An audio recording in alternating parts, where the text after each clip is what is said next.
नमस्कार दोस्तों, मैं विकास मल्होत्रा स्वागत करता हूं आपका लाल किताब एस्ट्रो सेंटर चैनल पर। दोस्तों, राहु 30 अक्टूबर को राशि परिवर्तन करेंगे। राहु जा रहे हैं मीन राशि में। इस समय वो मेष राशि में गोचर कर रहे हैं और क्योंकि केतु और राहु 180 डिग्री पर चलते हैं तो केतु का भी राशि परिवर्तन होगा। तुला राशि से कन्या राशि में, इस समय तुला राशि में चल रहे हैं, वो जाएंगे कन्या राशि में।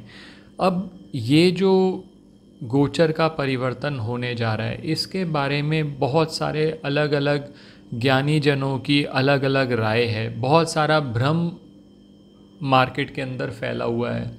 कोई कह रहा है कि ये जो ट्रांजिट हो रहा है इससे कई राशियां मालामाल हो जाएंगी, कई राशियों के लिए बहुत ज़्यादा नुकसान हो जाएगा। तो आखिर सिचुएशन है क्या? लॉजिक के हिसाब से कौन सी राशि को लाभ रहेगा, कौन सी राशि को ध्यान रखना चाहिए? और अगर मान लीजिए कोई सिचुएशन ऐसी है जहाँ पर ये जो गोचर हो रहा है आपकी राशि के लिए सही नहीं है, तो आप क्या उपाय कर सकते हैं ताकि आपको आगे आने वाले समय में दिक्कत ना हो? राहु और केतु दोनों जो हैं छाया ग्रह माने जाते हैं और राहु के प्रभाव को बहुत ज़्यादा शुभ इसलिए भी नहीं माना जाता कि राहु भ्रम का कारक है। और देखिए, भ्रम का कारक है राहु, और यहाँ पर भ्रम मार्केट के अंदर फैलना शुरू हो गया कि राहु अब तो या तो आपको बर्बाद कर देगा बिल्कुल, या राहु बिल्कुल आबाद कर देगा, या राहु शेयर मार्केट में बहुत परिवर्तन ले आएगा। अब क्या सिचुएशन बन रही है वो सारी इस वीडियो में बात करूंगा। पहले 2-3 पॉइंट समझ लीजिए। जिन लोगों को तो नॉलेज है कि ट्रांजिट कैसे चलता है, गोचर कैसे चलता है, चंद्र राशि कैसे देखी जाती है, उनके लिए तो बहुत आसान है। लेकिन हमारे वीडियो सभी लोगों के लिए होते हैं, चाहे उनको ज्योतिष की ज़ीरो नॉलेज हो, लेकिन वो भी जब ये वीडियो देखेंगे तो उनको समझ में आ जाएगा कि ये गोचर किस तरह से प्रभाव डालने वाला है।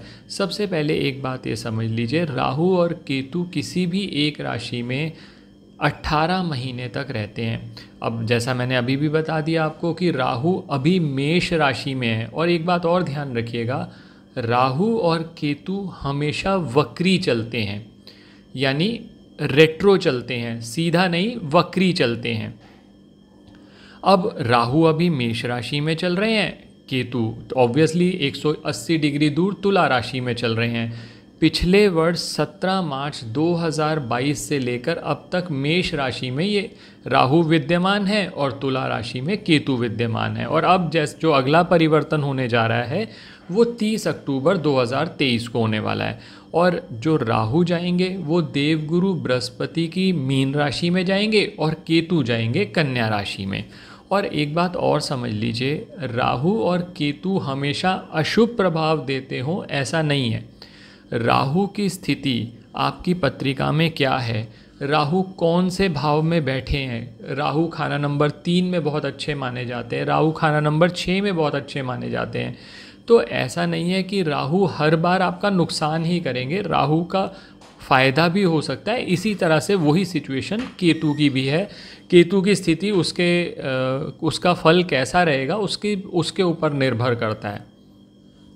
एक बात और जो बहुत महत्वपूर्ण आपको ध्यान में रखनी है, राहु और केतु दोनों बुध के दायरे में घूमते हैं। अब जब राहु मीन राशि, क्योंकि मीन राशि क्यों कह रहा हूँ, क्योंकि राहु मीन राशि में जम जाएंगे तो वो 12th हाउस में आ जाएंगे। काल पुरुष की कुंडली के हिसाब से जो मीन राशि है वो 12वां घर में आती है, तो राहु इन अ वे 12वें घर में आ जाएंगे, जो कि उनका पक्का घर माना जाता है बृहस्पति के साथ।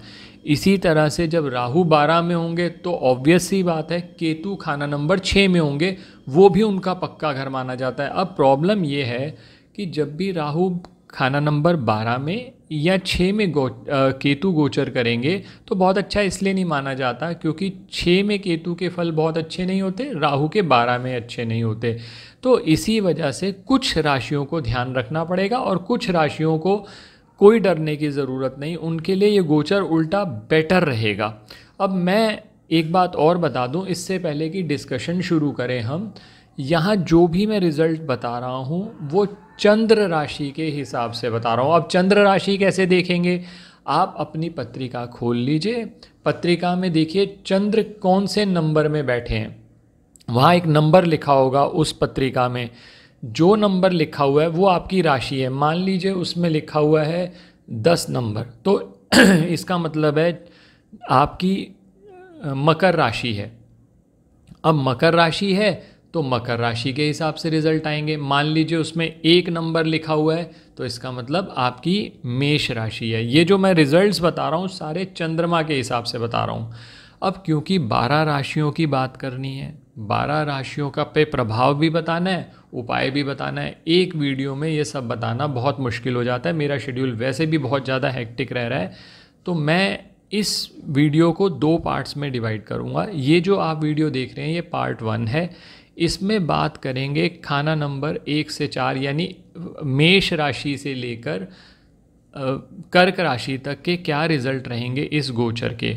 फिर सिंह राशि से लेकर मीन राशि तक जो इफ़ेक्ट रहेंगे और कुछ जर्नल उपाय वो हम आने वाले पार्ट 2 में लेकर आएंगे आपके लिए।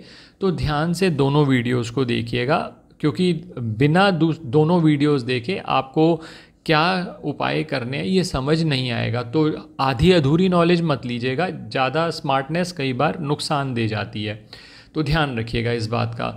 इससे पहले कि आपसे डिस्कशन प्रारंभ करूं, एक निवेदन करना चाहूँगा। अगर आपने अब तक हमारा चैनल सब्सक्राइब नहीं किया तो प्लीज़ सब्सक्राइब कर दें, बेल बटन को पुश करना ना भूलें ताकि समय पर वीडियोस की नोटिफिकेशन आपको आ जाए। अब सबसे पहले बात कर रहा हूँ मेष राशि की। अब मेष राशि के जो जातक हैं उनमें राहु का गोचर होगा द्वादश भाव में, जिसे व्यय भाव भी कहते हैं।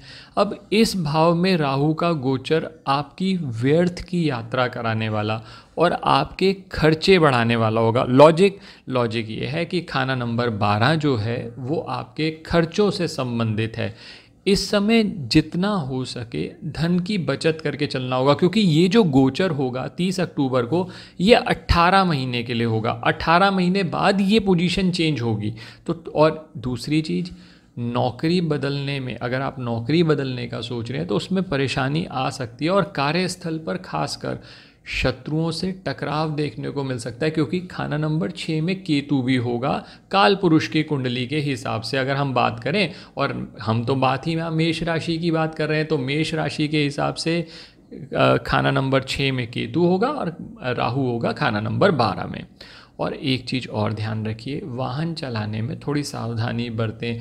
अगर कहीं अपने पैसे को निवेश करने की सोच रहे हैं तो बहुत ध्यान से आप सोच समझ कर निर्णय, क्योंकि इस समय पर ये ध्यान रखिएगा राहु 12 में जब आता है ना, जब राहु का 12वें भाव में गोचर होता है तो इंसान शेख चिल्ली की तरह बिहेव करता है।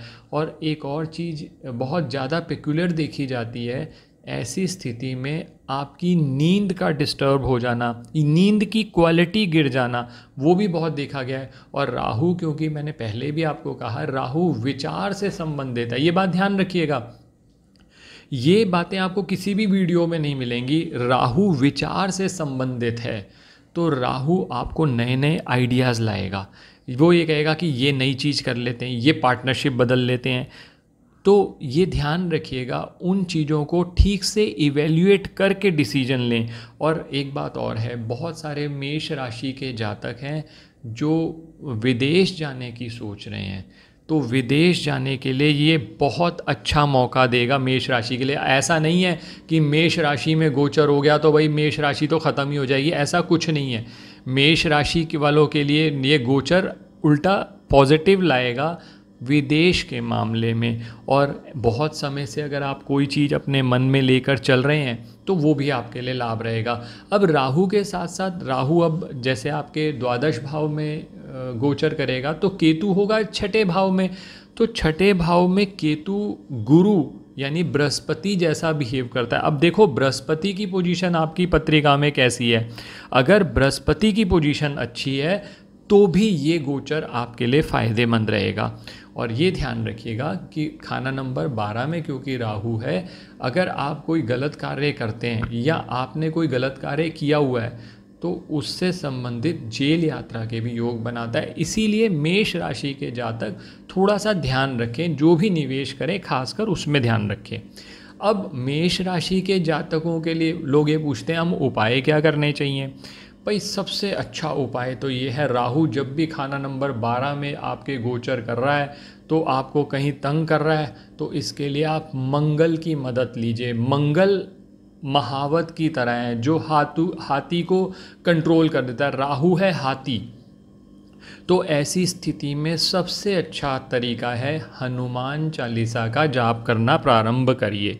और दूसरी चीज़, अगर राहु बहुत ज़्यादा नेगेटिव रिजल्ट दे रहा है, यानी आपको अचानक लॉसेज हो रहे हैं, बार बार नए आइडियाज़ आते हैं, कुछ आपने करके देखे और उसमें आपको लॉस हो रहा है, तो ऐसे केसेस में उस इन्वेस्टमेंट से बचें पहली बात। और दूसरी बात, जो सफाई कर्मचारी है उसको नियमित तौर पर कुछ पैसे देते रहें ताकि राहु के रिज़ल्ट आपके ख़राब ना हो। अगर बहुत ज़्यादा समस्या आ रही हो तो अपने सिर से 7 नारियल उतार के जल प्रवाह कर दीजिएगा। ये 3 चीज़ें मैंने आपको मेष राशि के हिसाब से बता दी। अब दूसरी राशि पे बात करते हैं। दूसरी है वृष राशि। अब इस राशि के जातकों की बात की जाए तो यहाँ पर राहु का गोचर एकादश भाव में होगा। अब इस भाव में राहु का गोचर शुभ फल प्रदान करने वाला माना जाता है, लेकिन इसमें प्रॉब्लम एक ये रहती है कि जब भी राहु एकादश भाव में आएगा तो कहीं ना कहीं बृहस्पति के फल को खराब कर देता है। एक बात ये फ़ायदा ज़रूर रहेगा कि जब वो 11th हाउस में होगा तो आपके भाई और मित्रों का भरपूर सहयोग आपको मिलेगा। अब अगर आप राजनीति में हैं तो राजनीति में अच्छा आप ग्रोथ पा सकते हैं इस पीरियड के अंदर। और इवन आप अगर कैलकुलेटेड इन्वेस्टमेंट करेंगे, चाहे शेयर बाज़ार में करें चाहे कोई और वेंचर्स में करें, तो उसमें बढ़िया मुनाफा हो सकता है। लेकिन बहुत ज़्यादा आंख बंद करके कोई भी इन्वेस्टमेंट मत करिए, नहीं तो उसमें नुकसान हो जाएगा आपका। एक बात और ध्यान रखिएगा कि राहु जब 11वें भाव में आपके गोचर कर रहा है, जैसा मैंने पहले बताया आपको, बृहस्पति के रिजल्ट्स को कहीं ना कहीं ख़राब करता है, तो सोना गुम होने का जो डर है वो बना रहेगा। तो ध्यान रखिएगा, सोना खोना नहीं चाहिए। बृहस्पति अगर ख़राब हो गया तो नुकसान हो सकता है। अब यहाँ पर अगर आपको कुछ नुकसान देखने को मिल रहे हैं, आपकी वृष राशि है और आप कह रहे हैं कि बार बार नुकसान हो रहे हैं, तो सबसे अच्छा उपाय रहेगा 2 चीज़ें कर लीजिए।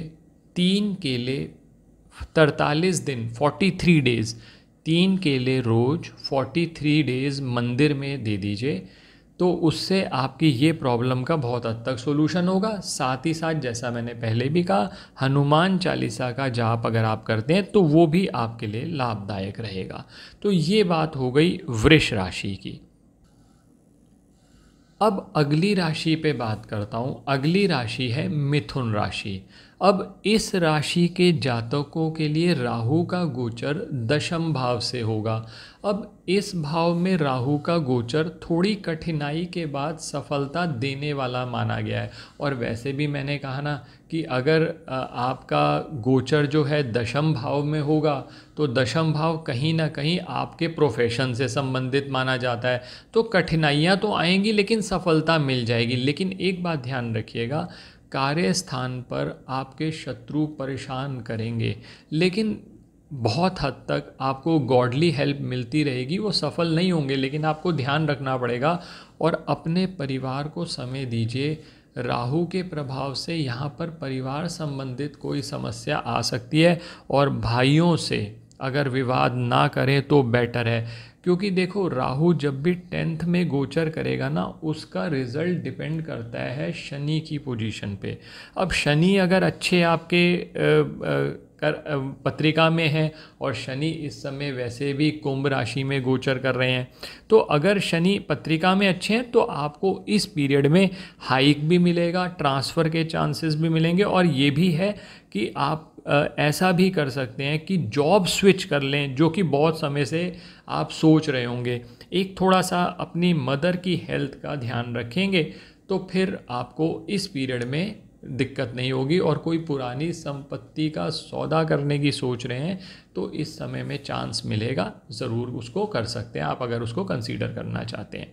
फिर भी आप कह रहे हैं कि कहीं कोई बहुत ज़्यादा समस्या आ रही है, तो सबसे अच्छा उपाय ये है कि जौ ले लीजिए। जौ की क्वांटिटी नहीं बता रहा क्योंकि वो बहुत सारी चीज़ें देख के बतानी पड़ती हैं। आप थोड़ी सी जौ ले लीजिए, उसको कच्चे दूध के छींटे मार के जल प्रवाह कर दीजिए, तो आपको ये जो समस्या आ रही है इससे भी छुटकारा मिलेगा। अब बात करता हूँ कर्क राशि की। अब कर्क राशि की बात करी जाए तो इस राशि के जातकों के लिए राहु का गोचर भाग्य स्थान से होगा। यात्राओं के आपके योग बनेंगे और इनसे फ़ायदा भी होगा। आपके साहस और पराक्रम में वृद्धि करने का काम करेंगे राहु। इस समय व्यापारी वर्ग को अच्छा मुनाफा होने की भी उम्मीद है, और काम जो आपके बहुत सारे अटके हैं ना, अब आपके मन में ऐसे आइडियाज़ आएंगे कि आप उनको अच्छे से प्लान कर पाएंगे। और एक बात ध्यान रखिएगा, राहु अगर अच्छा हो गया तो केतु के फल भी अच्छे हो जाते हैं, क्योंकि विचार अगर अच्छे हैं तो केतु है एग्जीक्यूशन, केतु है उसको करने की एबिलिटी, तो वो भी आपका सही रहेगा। और पत्नी के साथ थोड़ा सा ध्यान रखिए, उनको थोड़ा समय दीजिए ताकि वैवाहिक जीवन में कष्ट ना रहे, और आलस्य को त्याग कर अपने मकसद पे फोकस करेंगे तो बहुत ज़्यादा फ़ायदा रहेगा। शारीरिक रूप से केतु की वजह से हो सकता है आपको कान की से संबंधित या कमर दर्द से संबंधित या यूट्रस इश्यूज़ या यूरिनरी ट्रैक्ट इन्फेक्शन हो जाए, तो वो थोड़ा सा ध्यान रखिएगा। और ब्रदर्स से भी अगर कोई डिस्प्यूट की पॉसिबिलिटी बनती है तो उस केस के अंदर अवॉइड करिएगा, नहीं तो फिर आपको नुकसान हो सकता है। और इलेक्ट्रॉनिक आइटम्स का खासकर ध्यान रखिएगा। अगर बार बार इलेक्ट्रॉनिक आइटम ख़राब हो रहे हैं तो इसका मतलब ये आपको इंडिकेट कर रहा है कि कहीं ना कहीं आपका राहु खराब हो रहा है। बहुत ज़्यादा समस्याएं आ रही हों तो केसर का तिलक प्रयोग करिए, पहला काम। और दूसरा, आप फिटकरी का प्रयोग, मैंने फिटकरी पे एक वीडियो पहले भी शेयर किया हुआ है कि जहाँ पर फिटकरी के पाउडर से आप दांत अगर साफ़ करते हैं तो आपके बुध के रिज़ल्ट इम्प्रूव हो जाएंगे। और बुध के रिज़ल्ट मैं क्यों कह रहा हूँ, क्योंकि राहु और केतु जो हैं वो बुध के दायरे में घूमते हैं। तो कई बार क्या होता है, हम डायरेक्टली उसके उपाय नहीं कर पाते, तो हम जो प्लैनेट उनको सपोर्ट कर सकता है उसके भी उपाय किए जाते हैं। बाकी स्पेसिफिक कंसल्टेशन का कोई सब्स्टिट्यूट नहीं है, क्योंकि उस केस के अंदर आपकी पत्रिका देखकर उपाय बता दिए जाते हैं। तो देखिए दोस्तों, मैंने आज आपसे 4 राशि पर बात कर ली, जनरल इंट्रोडक्शन दे दी इस ट्रांजिट की जो होने वाला है। ये 4 राशियों के मैंने कुछ आपको उपाय भी बता दिए। अब अगले आने वाले वीडियो में मैं सिंह राशि से लेकर मीन राशि तक कुछ उपाय आपको अलग अलग राशि के हिसाब से बता दूंगा। और कई लोग ऐसे भी हैं दोस्तों कि जिनको अपनी राशि नहीं मालूम, जिनको आइडिया नहीं है, तो वो क्या जनरल उपाय कर सकते हैं ताकि ये गोचर उनको नुकसान ना दे, वो भी मैं अगले वीडियो में आपसे बात करूंगा। तो हमारे साथ जुड़े रहें, चैनल सब्सक्राइब कर दें, बेल बटन को ऑन रखें ताकि जैसे ही वीडियो अपलोड हो आपके पास नोटिफिकेशन आए, आप वीडियो देखकर अपना लाभ ले लें। किसी भी तरह के ज्योतिषीय परामर्श के लिए हमारी वेबसाइट्स पर विजिट करके अपॉइंटमेंट बुक कर सकते हैं, जिनका लिंक डिस्क्रिप्शन बॉक्स में दिया हुआ है। धन्यवाद दोस्तों।